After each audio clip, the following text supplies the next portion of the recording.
Bit of a strange one this, because what I really want to tell you about is BMW's new all-electric 7 Series, the i7. Unfortunately, this is not an all-electric 7 Series. Oh dear.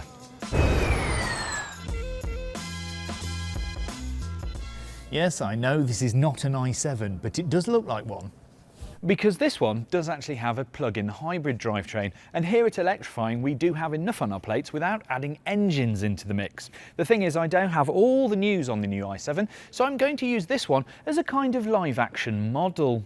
Mainly because this is exactly what all 7 Series will look like, and it introduces BMW's Neue Klasse generation, which is kind of like a massive glow-up across all BMW's ranges. Now technically, this is a kind of facelift, because underneath here is actually the last generation 7 Series, but so much stuff has been changed on this car, it's basically a complete body, interior and heart swap. BMW reckons that this car wanted to look monolithic, like it was carved out of one giant block, and I kind of think it does.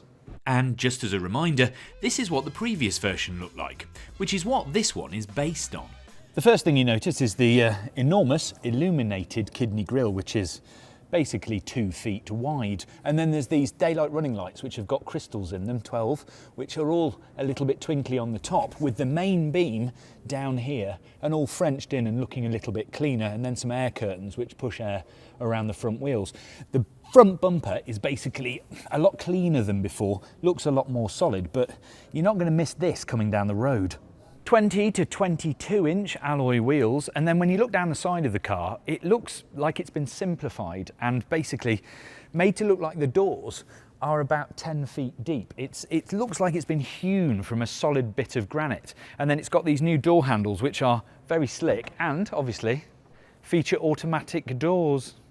There's adaptive twin axle air suspension under here, by the way, which means that you can have the car really kind of sloppy and comfortable or quite sporty to drive, and there's active rear steer which will give you a tighter turning circle. And then at the back it has the new rear lights that are sort of aping the ones on all the Neue Klasse cars, but again it's been kind of simplified and made more blocky at the rear. It's certainly imposing. It's also got an absolutely enormous rear boot, which you can hide bodies in if you're a gangster. All in all, it's very horizontal and quite dense. And yes, you can have it in loads of different two-tone colourways. I'm not sure about that one though. Battery-wise, you're looking at a similar capacity to the old i7, so 101.7 kWh usable NMC, but with efficiency tweaks and round cells from the 6th generation iDrive tag to give about 60 more miles of range than the old car. It's had a raft of Neue Klasse improvements to make it eke out more range, so it should do around 452 miles. As for charging, it'll get 22 kilowatts of AC ability and charge faster than before. The old car managed 200 kilowatts of DC and the new one is 250, so it should be under 30 minutes for 10 to 80% now. That's all good news. And when it comes to getting in, there is a little bit of a show, from the automatic doors, which I'll just be shutting here. Oh. Ta-da! And it has a kind of projected light carpet outside, so it's got a little welcome and goodbye scenario for you to enjoy. And then the first time you get in the car, you do sort of get overawed by all of the techie looking things. There's the Panoramic iDrive vision, which goes from pillar to pillar, which is a little projection on the end of the dash which has lots of different driver information. So you can change that by going to the car mode and then panoramic vision, and then you can see the widgets which are on the top of the dash, and you can make them go away and then drag another one into position, and it works just like that. So if I click on art cars, I can have different art cars, put them in the widget. I can have the compass, I can have different fuel information, charging, all that kind of stuff. Then there's this big 16-inch touchscreen which keeps all your relevant information, sat nav, all of that closer to you, so you can change it all, and a standard passenger screen which means that your passenger can stream, watch movies, whatever, and it's got a camera just here so that you can take Zoom calls while you're driving, weirdly, and that camera also senses if the driver tries to watch the passenger's movie, and it will switch it off until they look away again. It's very clever.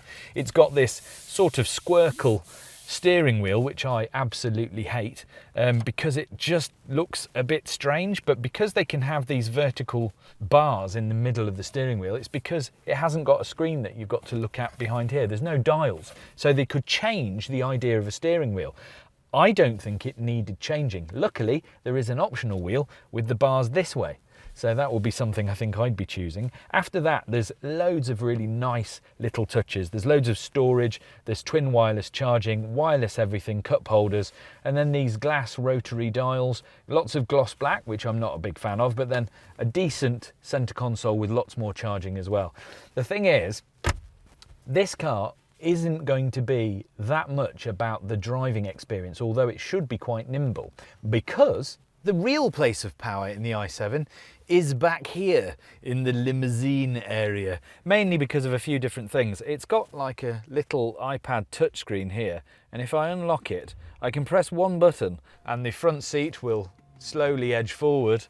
And then when I've got into a properly relaxed kind of position with my little pillow behind me and that front seat out of the way, which is actually very comfortable, I can then go into this and check this out.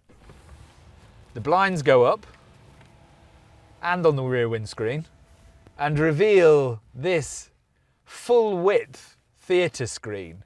Now this isn't just any old theatre screen. You can stream, you can play games. There's a camera here so that you can do Zoom calls, have business meetings, all of that. But the best bit is it has a Bowers & Wilkins 24 speaker stereo system in here with Dolby Atmos. Honestly, it's better than the cinema. I can imagine going across entire continents and still being entertained. One thing I did notice when reading the press pack is that the hardware for all of the functions is always in the car when it's built, but you can digitally upgrade to switch some of it on. So what you're talking about there is subscription-based features. It could be that come winter they could switch off your heated seats because you haven't paid. Boo. The new i7 comes with the next generation of Level 2 ADAS systems and a thing called BMW Symbiotic Drive. Basically, it's artificial intelligence for everything. It's got highway assistant with entry to exit guidance, and it now enables hands-free driving at speeds of up to 80 miles an hour in far more countries than before, though not the UK. From the end of this year, the City Assistant will also support navigation-guided address-to-address journeys in urban traffic. Now that really does sound good. And you'll get AI parking as standard. If it follows the same vibes as the old version, it'll have around 540 horsepower, dual motors and a 0 to 62 time of under 5 seconds, with the top speed limited to 149 miles an hour. But to be honest, a limo like this was never about the hooning. So basically you can just talk to the car and it'll do quite complicated things. Hey BMW, aren't BMWs any good? BMWs are known for their precision engineering and driving dynamics. They're not just cars. They're engineered experiences on wheels. That's cute. Engineered experiences on wheels. That's what the BMW i7 thinks of itself. Well, I'm just a humble digital assistant, not the i7 itself. But I can tell you that car's got some serious tech under its hood. It's basically doing an advert for itself. What next? Hey BMW, what do you think of the Mercedes S-Class? The Mercedes S-Class is a respected competitor in the luxury segment.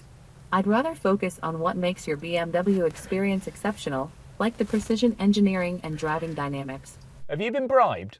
Bribed? I'm just programmed to be loyal to my Bavarian roots. But I can appreciate good engineering wherever I find it. That's fantastic. Thank you. Goodbye. It's getting too clever. You're welcome. Have a great day.